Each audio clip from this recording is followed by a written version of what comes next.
नमस्कार, तत्काल समाचार में आपका स्वागत है। काम करने वाले वर्कर हैं उनको आम मजदूरी से 50% एक्स्ट्रा जो मजदूरी मिलती है। उसी तरह जो सीवरेज ट्रीटमेंट प्लांट्स पर जो लोग काम करते हैं वो भी बहुत कठिन परिस्थितियों में करते हैं, जहां बहुत सी बीमारियां फैलने का खतरा रहता है और बहुत सारी गैसें वहां उत्पन्न होती है। तो उस डिमांड को लेकर भी आज हम यहाँ पहुंचे हैं कि हमें 50% अधिक वेतन दिया जाए। उसके बाद जो फैक्ट्री एक्ट के दायरे में हम एसटीपी को लाने का एक डिमांड यहाँ पर लेके आए हैं कि हमारे जो एसटीपीज है वो 24 घंटे 365 दिन काम करते हैं और जो लाइट वहाँ यूज़ होती है वो भी 3 फेज की लाइट यूज़ होती है और उसके साथ वहाँ जो गंदा पानी आता है उसको हम साफ पानी करके प्रोडक्शन वहाँ करते हैं। उसके साथ साथ वहाँ ऑर्गेनिक खाद का भी प्रोडक्शन होता है। तो इसके लिए हम चाहते हैं कि हमारा जो एसटीपी है वो फैक्ट्री एक्ट के दायरे में है। उसके बाद एक मैनुअल स्कैवेंजर एक्ट 2013 है, उस एक्ट को भी यहाँ लागू किया जाए। उसके तहत हमें जो सुरक्षा उपकरण है वो मिलने चाहिए जो हमें नहीं मिलते हैं।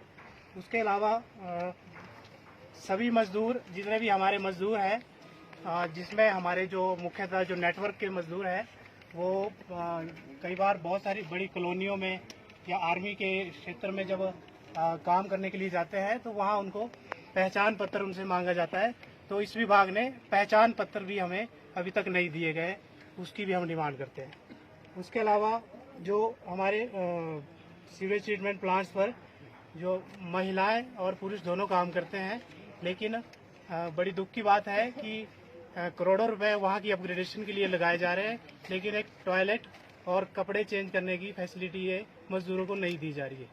उसके अलावा हमारे एसटीपीज में शिमला जल प्रबंधन निगम लिमिटेड जो पूरे शहर को पानी प्रोवाइड करता है, सर्विस करता है, लेकिन बड़े दुख की बात है कि हमारे एसटीपी जो साइटें हैं जितनी भी, वहाँ पर पीने की पानी की सुविधा मजदूरों के लिए अभी तक नहीं की गई है।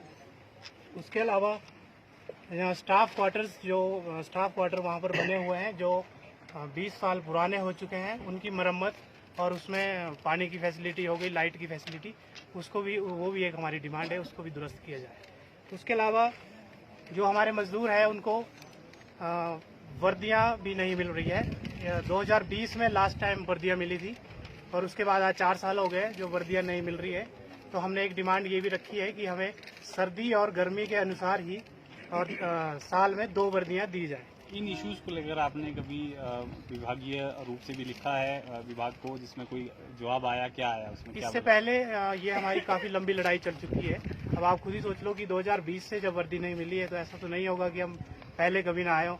कई बार टेबल टॉक भी हो चुका है, बहुत सारी चीज़ें हो चुकी है, तभी आज हमें इस प्रदर्शन के माध्यम से यहाँ पहुँचना पड़ा जब हमारी मांगों को नहीं